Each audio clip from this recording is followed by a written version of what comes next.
kind of go through what I plan to talk about, and hopefully this will be helpful to everyone here. So, as I said, I think this is really a group exploration. So I kind of want to spend a little bit of time, and certainly it's been when I enter kind of these spaces and go to my own webinars, I'm not dying to talk. So if you don't want to talk, that is completely fine. Say nothing, just kind of sit back. If you do want to talk through chat, out loud, whatever you kind of feel comfortable with. So I want to spend a little bit of time kind of getting everyone else's thoughts about what this process was like. I taught one class online, and it was definitely challenging. And I think we've all had, whether it's group meetings through Zoom or whatever it is, we all have different experiences here. So I think, again, I'm no expert, but I think everyone can kind of contribute in some way. If you'd like, no pressure. Secondly, I am so hesitant to ever kind of make conclusions about anecdotes. This is just kind of part of the training at CGU. It's become almost an illness on my part. So I kind of did a deep dive into what is there any research behind it? And at this point, there isn't much, but I want to kind of review what I did find, kind of takeaways from that. Discuss kind of as a group, what are some major takeaways from that research and your own experience. And then I kind of want to kind of specifically one by one, think about and how we can attack those issues and how we can solve that to kind of make a more ethical classroom and an inclusive experience for all students. Because from the research I looked at, it seems as a lot of students felt left out in various ways. So the goal here is to kind of really think through ways we can include everyone. And again, sometimes I go to webinars and I want to come out of it and be like, wow, this is mind blowing.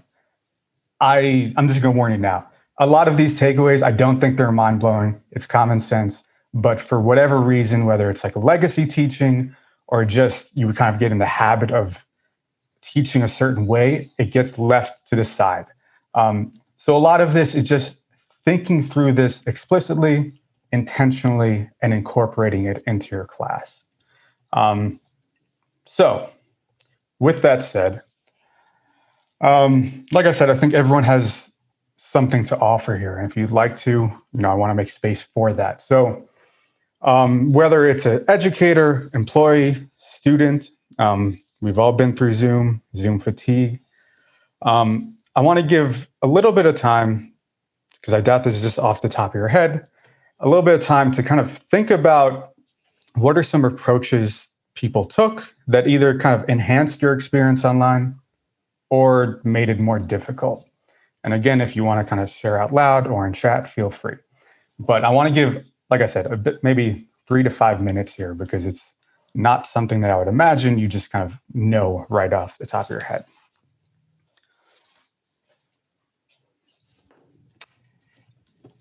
I hope you can handle some silence. Noah, are you hoping we're just going to speak out, or how do you want to? It's totally up to you. If you'd like to speak out, let's do it. If you want, I know a lot of people are more comfortable in chat. Please do that. Well, Noah, that's exactly my point. I had the luxury of both taking my final class at CGU as a student through Zoom. At the same time, I was teaching law school class that I've been teaching for 10 years on Zoom. So I had both chances to be a student and to be a teacher, and both in settings where I had done both fully in person prior to going to Zoom. And I am the unicorn that I had no problem transitioning. And the best that I can figure out is people like me who are very verbal, have no problem speaking up, whether it's Zoom or in person. We did okay. I realized, though, as a teacher, it was the students that are not comfortable speaking out, whether they were in person or not, just floundered a little on Zoom. They never felt like it was okay to speak out. They didn't know how to put comments in. Now, some of them did do chats, but as a teacher, that was part of my failing. It was very hard for me to work the PowerPoint plus try pay attention to students and try and get 30 people to figure out who maybe wanted to speak but didn't.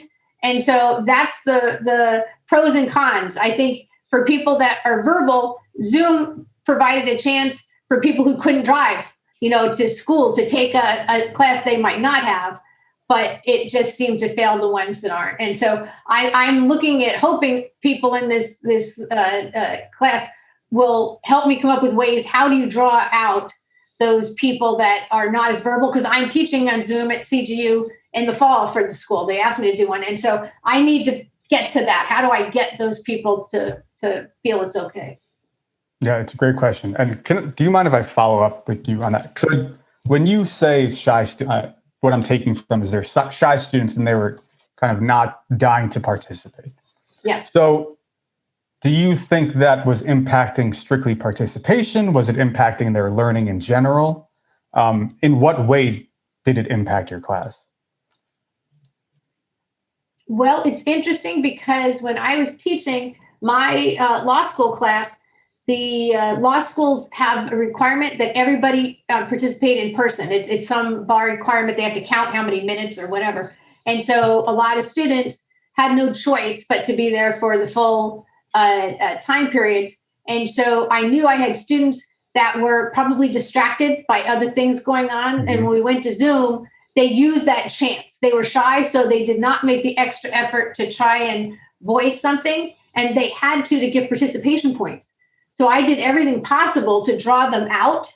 I even came up at the end with ways to get participation points other than participating, right, because I wanted to help their grades.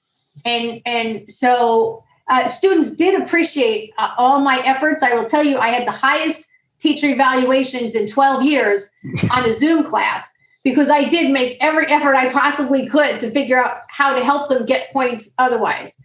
But that's not necessarily a good way to teach to help people pump up grades. So I will change how participation is graded in the future. I learned that to find other mechanisms, but that's what I felt. I felt like participation was required, and participating on Zoom was even harder for shy people than participating in person, which I don't understand. But psychologically, I'm not shy. So, that may be my problem. Did you have something to say, Cindy? Yeah. Hi, everybody. One of the things, I'm faculty at CGU, and one of the things that I noticed was that students had really good reasons why they couldn't have their video on, for example. So even though that was difficult for me, not to see their faces and not to get those normal nonverbal cues, am I putting people to sleep or are they confused, that kind of thing. But it was really tough for people because some of them had children or nieces or nephews. They had other people, chaotic backgrounds. I had one student who I did not learn until after the fact that he took his whole final exam on his phone because his laptop was broken. And so students are experiencing technological barriers and just issues of really good reasons, including also Zoom fatigue and hesitancy about showing the background of their home and not wanting to do that crazy green screen thing where then you kind of fade in and out, because you've got this green screen background behind you. So I found that challenging. And one thing that my husband, who's also a CGU prof, found was he, at the beginning of class, as he's waiting for people to sign on and so forth, he would greet people individually. Oh, hi, Noah. Hi, Shamini. How are you? And then a student had the courage to say to him after class, those of us without video on are still real. We're still here too. You're only really greeting the people whose faces you can see. And so there was kind of an example of exclusion that was just completely unconscious. Yes. And course, once he heard that, and once I heard that, we both made sure that we were not doing that anymore.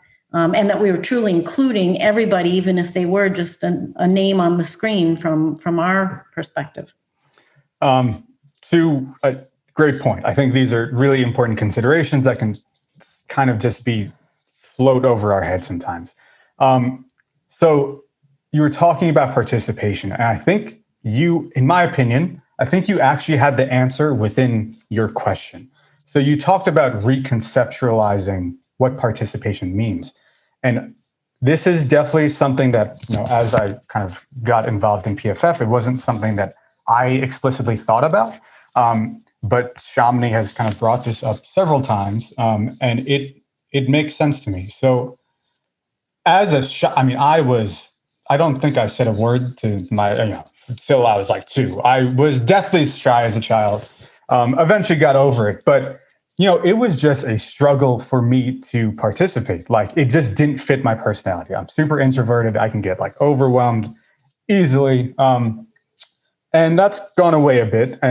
But it doesn't necessarily mean I wasn't engaged or participating. So when you were talking about reconceptualizing what participation means, I think that is your answer to that. So if students want to submit comments at the end of class, or what about showing up to class and being engaged? I think if we are going to grade students through participation, then we have to actively account for the student like myself in high school, where I just had no confidence and was ready to die every time I spoke. But it wasn't that I wasn't ready to think. And Cindy mentions kind of small groups, I think, small groups. That definitely helps. I think a lot of this is about reconceptualizing kind of what participation means. And that is absolutely something that has been brought up through Zoom. I agree with that. So if people don't mind, I kind of want to move on a bit just so we can get through all the material. But if anyone has some last comments, please. For those people that use chat as part of the training, I guess I'm trying to figure out, for me as a teacher, I have to learn how to do that. I like the comment you put, or somebody just put in there, that to schedule times for reflection or all these different things. So do people stop when you're teaching so that you can get caught up on all the chats? I see Shamini shaking her head. So, okay, because I am trying to figure out how to do that more. So, okay. Yeah, and it can be really helpful to have I don't know if you have a TA, but if you do, it can be helpful for them to kind of gauge. But if you don't, I would just explicitly make time for that. Noah, could that be an appropriate, for people that don't want to participate on their own? Maybe I could ask those students to be monitoring the chat, and all they'd have to do I'd be all for it. Yeah, works for me. That'd be my dream job when I was like 15. All right. Okay. Yeah. Okay. So I kind of want to go over what research I did find, and I certainly want to acknowledge there are serious limitations with this. So I found 2 studies. One kind of got self-reports from across 20 universities across Spain. And I think the sample size was around 900 students, but it's in Spain. A separate study kind of just localized this one high school in Indonesia, and kind of gauged their experience in a math class. So before I even go further, and there are just obvious limitations here that I just want to, say right off the bat. So, these are not United States students, so there's some differences there. The sample size of the second study was pretty small. And there's just not that many studies about this. The reason why I did want to explicitly talk about it, though, was simply because it aligns with both my lived experience, and some research is better than no research. And, I definitely frequent some of these websites. So like the Chronicle, Faculty Focus. And it aligns with a lot of what I see there. So is this do I feel super comfortable about like the generalizability of this? No, but I think it is absolutely something worth discussing. So kind of what I did is I kind of took all the kind of what we can take away from it and kind of made a list. And, as we go forward, I'm going to talk about how we can kind of actively address some of these issues. So one of the major complaints was classes are built, and I think Cindy talked about this. So classes are built for students with stable internet connection. And I think what has become clear is this is not as prevalent as we may have imagined right off the bat. And it's something we have to kind of actively account for in our classes. Secondly, there is a lot of complaints, and I think this is probably just something in general, that I basically have no idea what's going on. I don't understand what we're doing. I don't understand why we're doing it. This is definitely not unique to online courses. I think sometimes there is a temptation to assume that students are following your train of thought when they aren't. And this is where kind of issues of transparency is so important, especially for students that are underserved who may not have had the exposure to the topic you're teaching as much. A big one is, especially, when I've talked to other students at CGU, there's just too many assignments. So the exact course that this professor had prior to the pandemic was the course they were trying to implement during the pandemic. That will not work. So that was another complaint. Again, this is probably, in my opinion, something that is just not just online exclusive. A lack of learning media. So, we can think of different modalities to incorporate in our classroom: podcasts, websites, videos, and I don't want to listen to myself talk. I don't want to listen to anyone talk for an hour. So how can we break that up? So I think something that's really good is to think about your class in like 15-minute chunks and then have it broken up with either an activity or a video, something to kind of change it up. Definitely, the classroom can feel cold online. It's harder to build a sense of community. So thinking about how we can actively kind of incorporate that into our class, I think that's easier in person, but it's also not something, at least I didn't when I taught. It wasn't something that I actively tried to build. I kind of just came with how I talk to my students, but it is something to intentionally think about.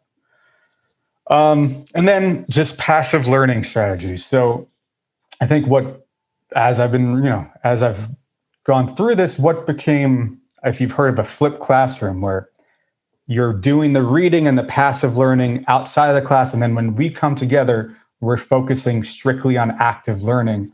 That is something that has found to be pretty beneficial for students, especially online. So between these two studies, these are things that have come up continuously for these researchers. So I want to kind of think about that for a second. And if it was your job to kind of summarize in 1 to 2 sentences, kind of what are the complaints, what are the issues with online spaces and Zoom classes, what would you say? And to go back, I'll leave that there. And I'll leave a few minutes for here.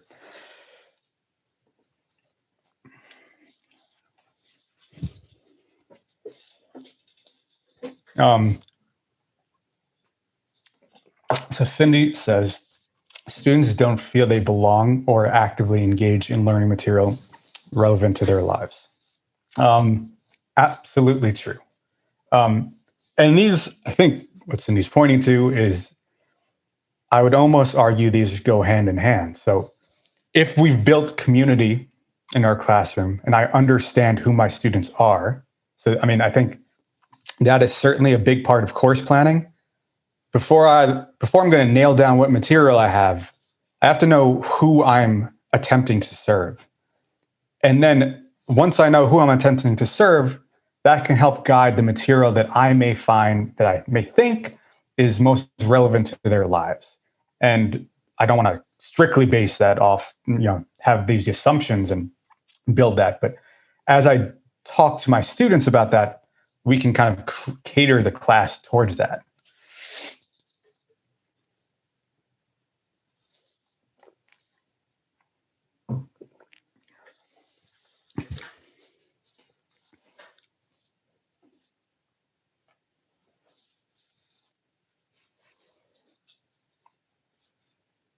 All right.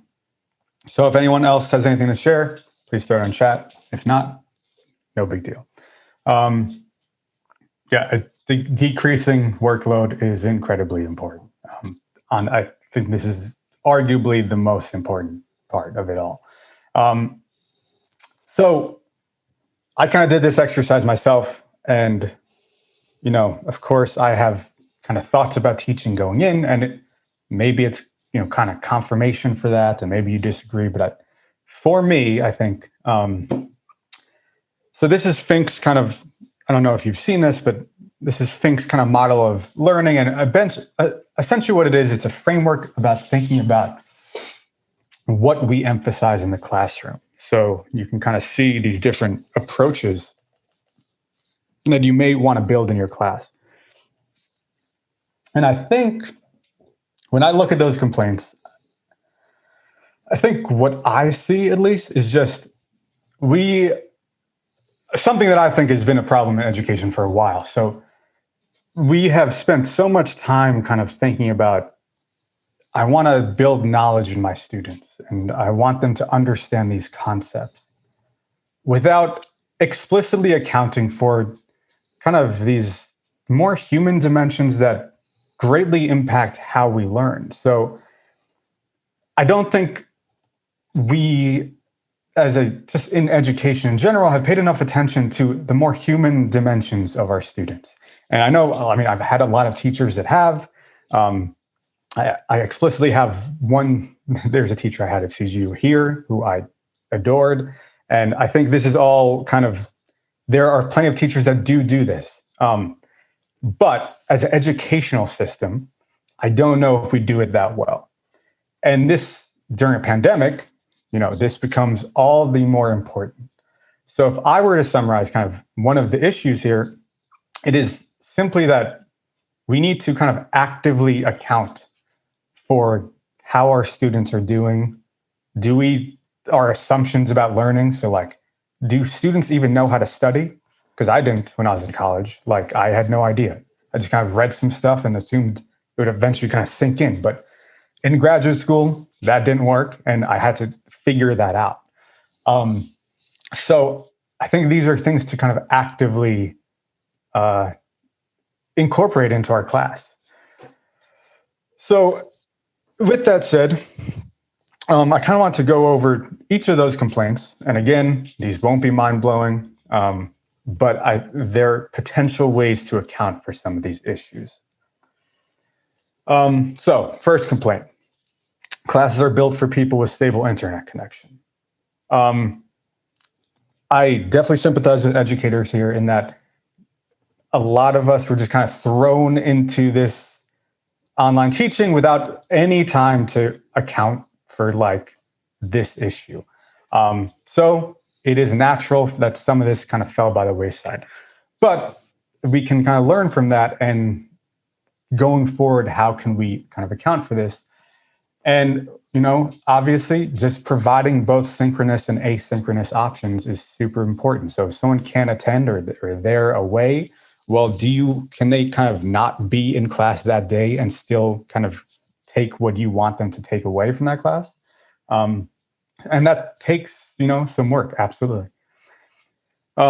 Recordings, if your students are okay with that and consent to being recorded, then making that available. So that's kind of part of the asynchronous model. So can they watch it and at another time? And the video issue is definitely real. And I can just say from my own experience that it is, I tend to have this thing. So I've been doing these webinars, and I tend, like, if I offer up like a reflection question and no one answers, or I don't have any videos to look at, I just assume this is going up in flames and it's going horribly. So I understand the temptation to be like, videos on is really helpful. But as Cindy mentioned before, there are a variety of really good reasons why students may not have them on. So I think part of building a better online course is to lean towards the side of empathy there, and not require it. But, kindly ask if you're able to, please do, because it does make for a better community, I think. So any questions, comments there?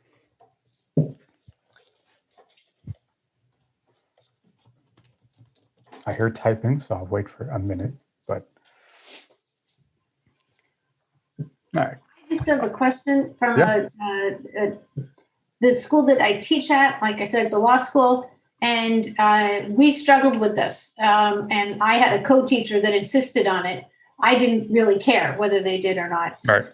But part of the reason he cared is because, like I said, there was an obligation to track how many minutes students were participating. And so I like your idea, though, of synchronous and asynchronous. So if we don't require any videos beyond, can you come up with any ways that I can try and justify that they were there, because I can't require participation, which was the easy thing to do. Right. So I'm trying to figure out, if I can't see them, I don't require participation, how can I justify to somebody else that the students were there during the whole time? Because I have a 3-hour class. It's a long class. So if you miss it, I just don't know how to do that. Does anybody have any ideas on how to do that? So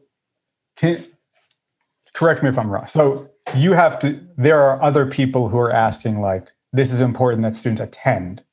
Yeah. But you don't want to necessarily track participation, but you have to show that students are actually learning something. Yeah, it's both of those. Yeah. Great question. Shamini, do you have any insights? Yeah. What I think the system likes is to have evidence of the students being there and participating. So that is just in products of learning. So if you say, if you're not in class, participate in a discussion forum, or here's a Google Doc that everybody has to collaborate on, and you have evidence right there that they did the work, they were there, they were engaging. So these asynchronous things, and even doing those in class, having a Google Doc and everybody go and talk for a while, I call it silent discussion. You have so much evidence that way if any administrator really wants to. I like that. Thank you very much. Cindy asked a great question. And I think I understand this is definitely kind of the times we're living in, but I also think this is a extremely difficult thing to ask of educators. So some students will be in the classroom, some students will do online, and these don't translate 100%. So essentially what is being asked of an educator here is to build like 1.5 classes at least. And what is the best way to do this? Is it a class you've taught before? So, that may cut down some of the workload. I don't have any great tips for that. This is an exploration. I think it is best for schools to just pick one and go with it. And it's an unrealistic expectation to have educators do both. I think Shamini, yeah, please. No, I just want to say that I think we're planning a few webinars. Phaedra is thinking about it as well, to address this, because like Noah says, this is actually easy to do if we had a beautiful technical setup in our classrooms, which we don't. like a wall of videos, and those students are as good as in your classroom. I think we have one classroom like that, Berkeley 26. So there will be some work coming out on this soon. So stay tuned. Yeah, it is definitely needed. I guess, I don't have any great insights here. I think one of the things to first gauge is, prior to class starting and once students are registered, seeing what that breakdown is. Yeah. And seeing and then letting that dictate your planning. But I'm glad CGU is actively attacking that, because it is an absolute difficult thing to put on educators, in my opinion. Yeah. I want to say one more thing about that if anyone's interested, that could be a good brainstorm on how do we use the asynchronous elements of Canvas well while we are in class. Like, how do we really use, say, discussion forums as a class tool that both the online and on-ground students meet at, right? So stay tuned. There will be some work coming out on this and some ideas. Good. Okay, so this one, I don't understand the purpose of the course. That's a pretty big issue, right? I think there is a lot of research on transparency and what that looks like. So and transparency can be a bit vague in what that means, but it is making very explicit rubrics, very explicitly discussing how you built your course from the start. So something I'm always a bit surprised about is, and I think we all think we do this, but I don't know if it's always comes across to students, is the first week of class very explicitly talking about what you want to build, like what skills you want to cultivate in your students, so that those should be kind of addressed in your student learning outcomes, telling them why you think this is important, and telling them how you plan to do that. And just giving them solid ground right off the bat about kind of what the purpose of the course is. I also think it is really important to kind of gauge and explicitly gauge how much exposure students have had in your topic area. Because then if they, I've taught research methods, and the first time I taught it, I didn't even think about, part of the university's learning outcomes was they wanted students to understand how to write a research paper. Well, my students' understanding of what a research paper was very different from a scientific research paper. And I thought I was being very explicit about what that looks like. But by the end of the course, they were still freaking out about that. And it really made me kind of radically re-examine what it looks like to kind of actively look at, what do they know? What do they not know? And how can I bridge that gap? I think this was mentioned a bit. I think building in some autonomy into your classes. So I wanted students to write a research paper. So kind of what I did the following time was I thought some students want to go to grad school and they need to know how to write a research paper about, research that has been done and expanding upon that. So that was an option for students. But I knew other students weren't interested in going to grad school, and they were taking my research methods for whatever reason, because it's part of a core class. But the value in research methods is understanding how to kind of get answers to questions, how to formulate kind of questions that are answered in a scientific way. So I tried to actively build in autonomy about, I want you to think about something you want to improve in your life and think about some ways to do that and kind of make your own personal, experiment out of it. And compared to the first time I kind of ran that class, that worked a lot better. So actively building in autonomy so they can kind of cater the class a little bit to their own interest. And part of understanding what their interests are and if you're kind of actively doing a good job in addressing those interests is continuous feedback from your students. So quarterly feedback. I've left an anonymous feedback, anonymous suggestion box on my Canvas course. So if anyone had any issues or suggestions, they could put that in whenever. They didn't use it that much, but it's good to have it available. Too many assignments, definitely an issue. So I think part of this, it's just reducing the workload, and part of, I guess I can only speak from my experience in this, but when I was teaching, I kind of had this idea like, all right, the university is using this textbook. I need to get in all of these chapters. And I did that. That didn't work too well for me. Essentially, I think what your assignments should really be focused on is your student learning outcomes. So what do you want to cultivate in your students? And how are your assignments actively kind of contributing to that cultivation? And if what that is kind of doing is, and that's kind of refers to backwards design. And what you are essentially doing there is you're emphasizing kind of the most important parts of your course and minimizing. So you shouldn't have so many student learning outcomes that it becomes overwhelming. So really kind of a lot of this is kind of finding the essentials in your class and not just focusing on that. What are the kind of core components of your class that you're trying to build? And then your assignment should always directly feed into that.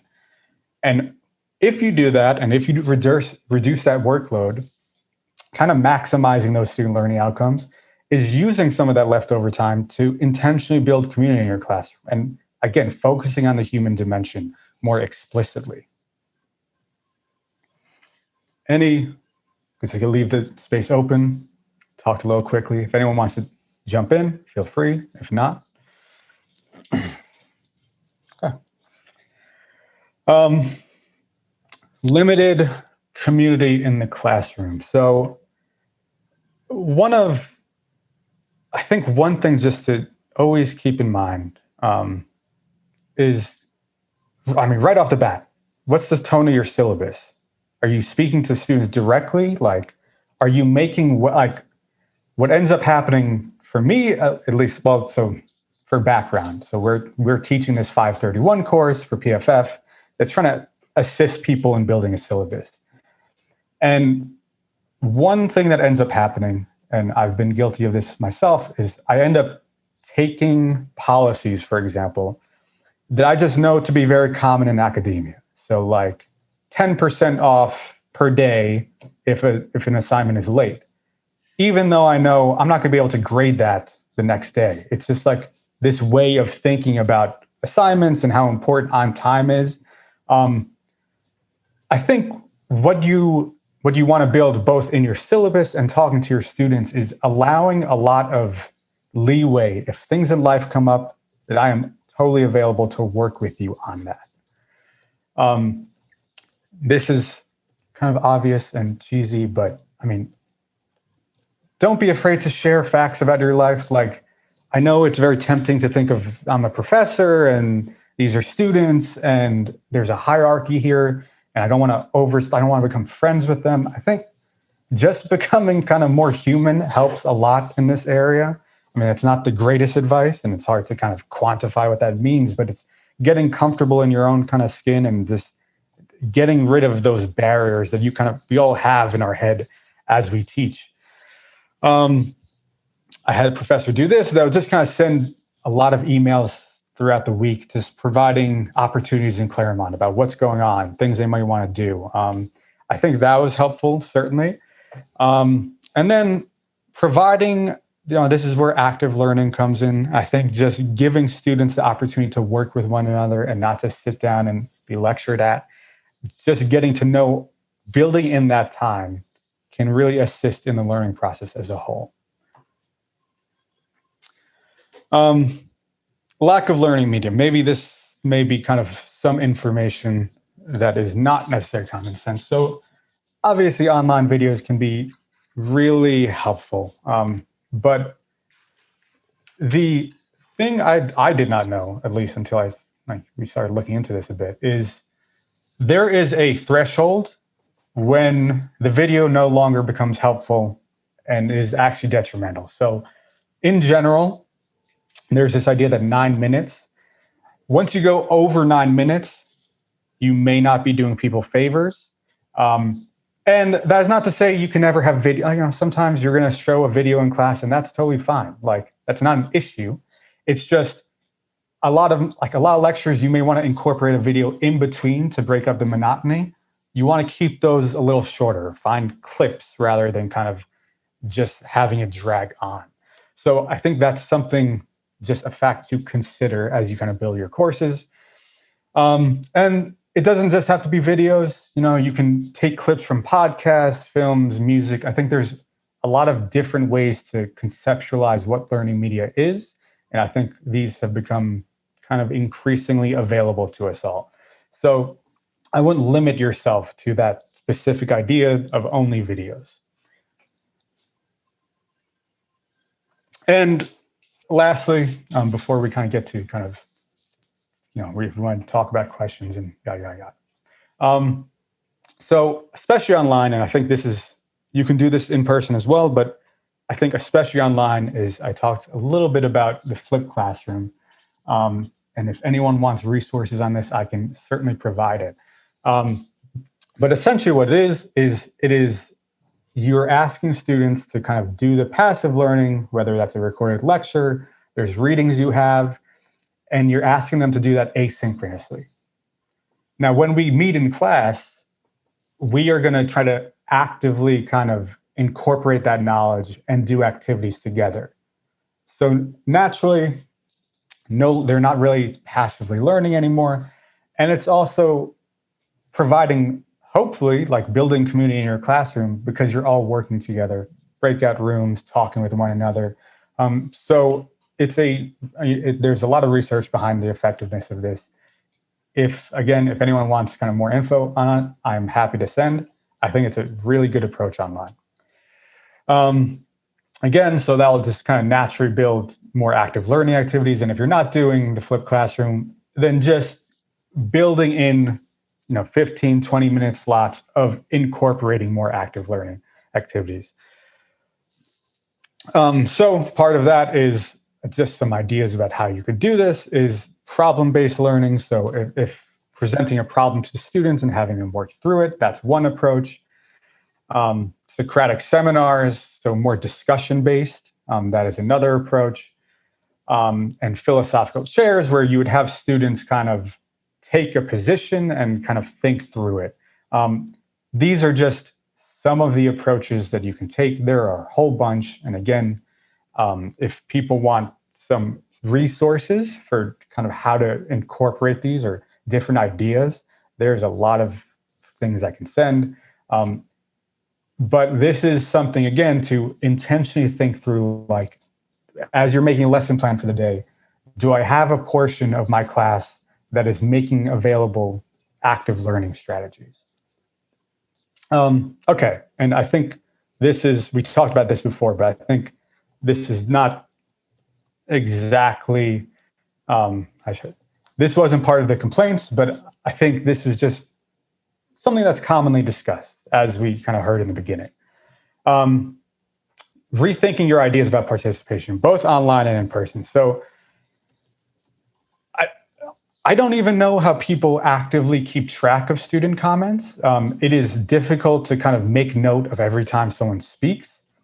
So that is something to consider. So what ends up happening is, and this is one of the bullet points down the line, I forget if it's the next one, but what ends up happening is our ideas about who's participating can be really biased about, I don't know, who just participated the past few weeks, things like that.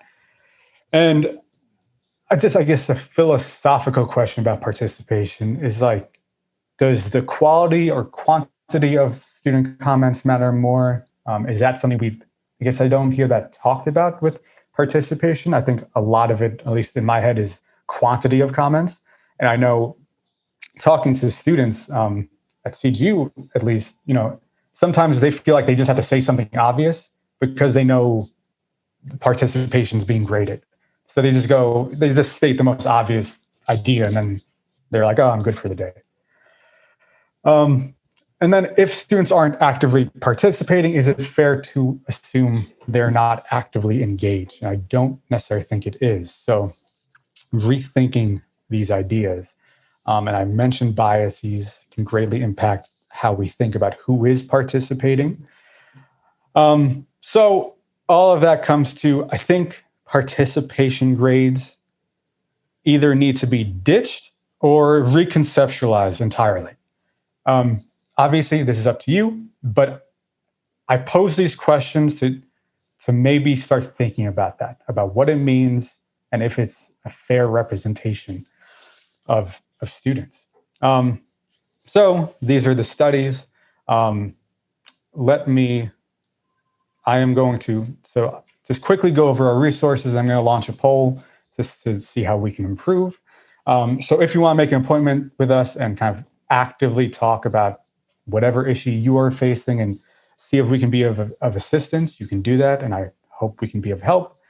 If you want to stay connected with us, there's a bunch of ways to do that. So we'll see those resources here. And we have 2 more webinars coming up in June. That is the wrong date, I believe. But developing student learning outcomes is next week. And well-being in teaching and learning is June 29th.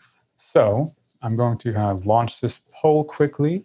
And if you don't mind participating, that would be really helpful. After a few minutes, I will kind of open up the space if anyone has questions or comments or any ideas at all. Again, I do not pretend to have all the answers here. So I hope this was helpful to you in some capacity.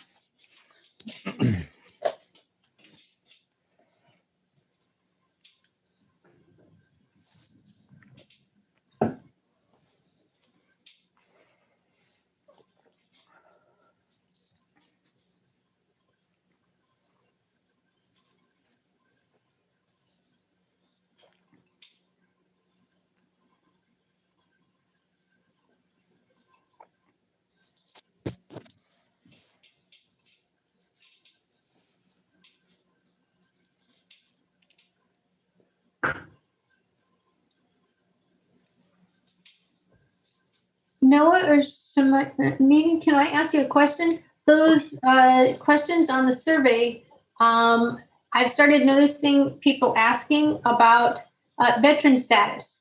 And I have been talking with the school about maybe trying to get a student group of veterans together to help other people to try and build in, mentor kind of things.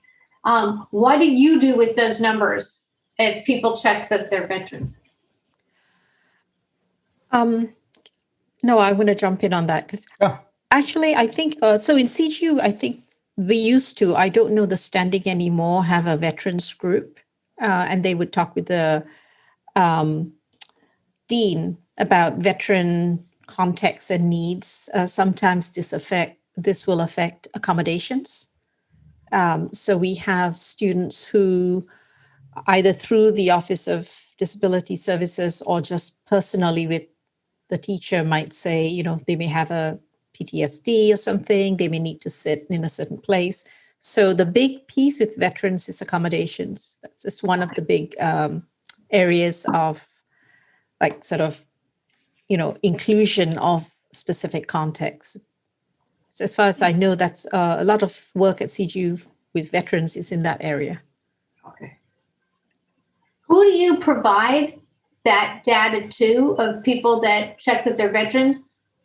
Is it to who is it? Which office at CGU? I guess is what I'm trying to figure out. The data is all with the Office of Institutional Effectiveness, and that data is never released except in a generalized, aggregated form. Absolutely. I was just trying to figure out where that data was. Yeah. Thank you.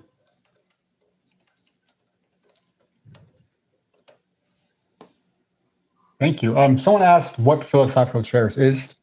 Maybe I didn't explain that well. So it's essentially a form of debate. So you would ask what gun control, for example, which may not be the best to do with your students. But hypothetically, you would do that and you would ask certain students to take on this side and certain other students to take on this side of the argument.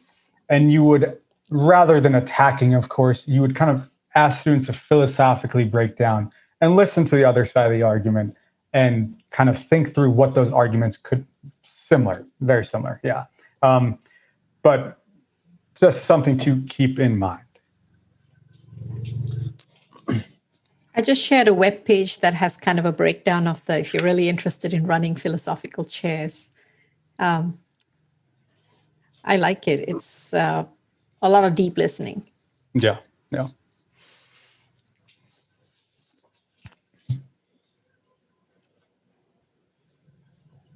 Shamini, you mentioned there's going to be training in the future, or maybe a webinar about when you have classes both with in person and on Zoom. I'm just wondering, for anybody that's taught that way in the last year, I'm just trying to figure out, do the in-person students have problems with the people on Zoom getting credit for stuff because they didn't come in, didn't show up to class? So this is another participation issue I'm going to struggle with, because I'm trying to offer this at my other school, because my class here is going to be online. But I expect next year I would be doing both for CGU as well. And I love that make it easy for students to go back and forth. Maybe today I can't get there in person because I've got a meeting that's going late, but I'll show up there next week. And I'm trying to figure out, how do the students feel about that, where some people are in person and some aren't? I don't know that we have any data on that. I mean, I'm sure, I know of people doing this research right now. As these classes get rolled out, it's a chance for us also at CGU maybe to engage in a little bit of action research and study our own classes. And I would encourage anyone teaching to do that, do polls with students, maybe do a formal research study. But we don't know yet. But you know what Noah was saying earlier, reconceptualizing, and what you were saying, Carrie, reconceptualizing what we mean by participation. I believe that that's going to become a big deal if you're trying to do this hybrid model.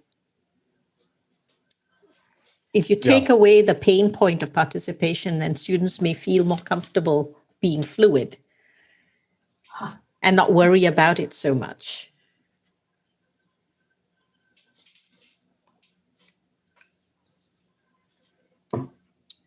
I will share, just because it was helpful. When I was a student, Professor Rodriguez in his syllabus during Zoom had a great policy that I'd never seen before. So I'm stealing it for all of mine.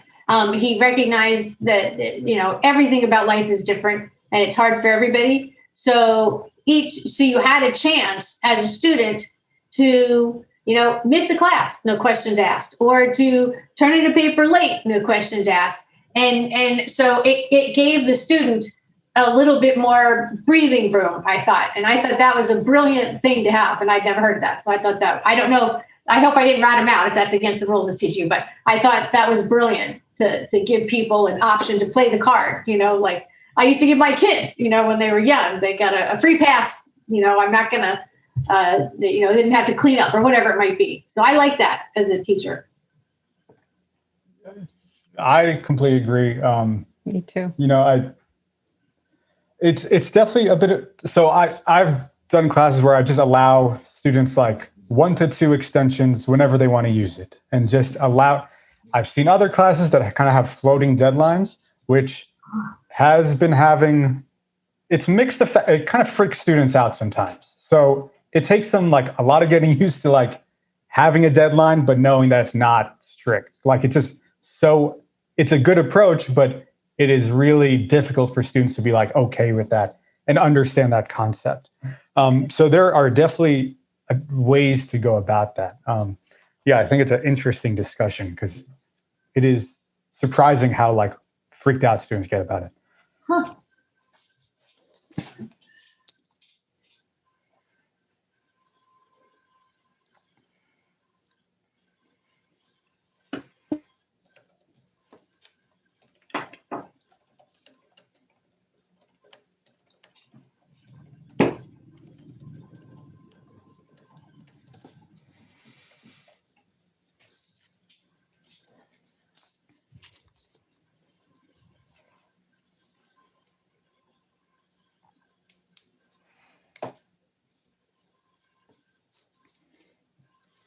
Noah or Christopher Lowe, could you explain what a fishbowl discussion is? I don't know what that is.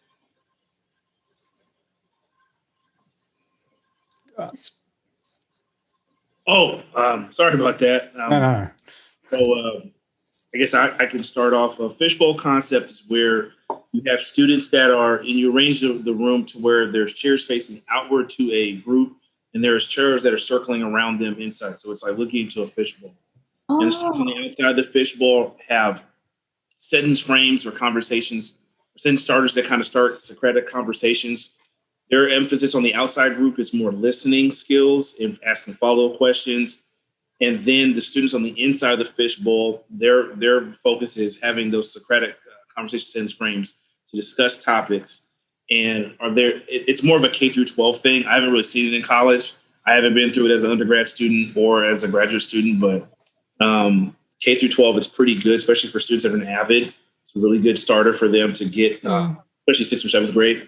So that's where it's commonly used. I think it would be great, especially since students are coming from small group instruction a lot of times in high school, and keeping that flow going. And I think it could work online as well as when things go back in person. Thank you. That's a fantastic new idea. I have seen it used in some college classrooms. It works really great, like history, psychology. I've seen them use that to discuss like heavy things. It kind of breaks it up, makes it very active. It's great method. And it allows movement too. So they can partner up in that fishbowl, and then they can move down or move over a section. So you can do the fishbowl and section off to different topics or different focus areas as well.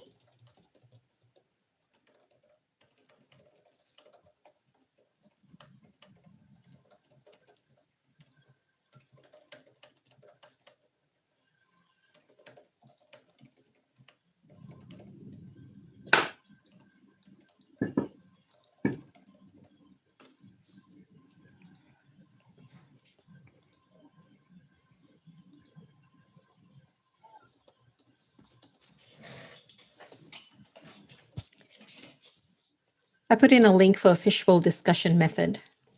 Oh, thanks. Great. Yeah. I'm surprised that I haven't had that used in college either, but you would imagine that would work equally So well if, Yeah. I might have seen more of it in the humanities, but I did see a psychology professor using it, like an intro to psych, and they had a whole bunch they were exploring like assumptions in theories, and they used fishbowl. It was really, really good.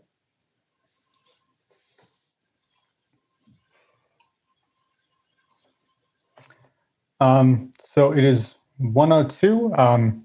Obviously, feel free to leave. If anyone has any more questions, feel free to stay.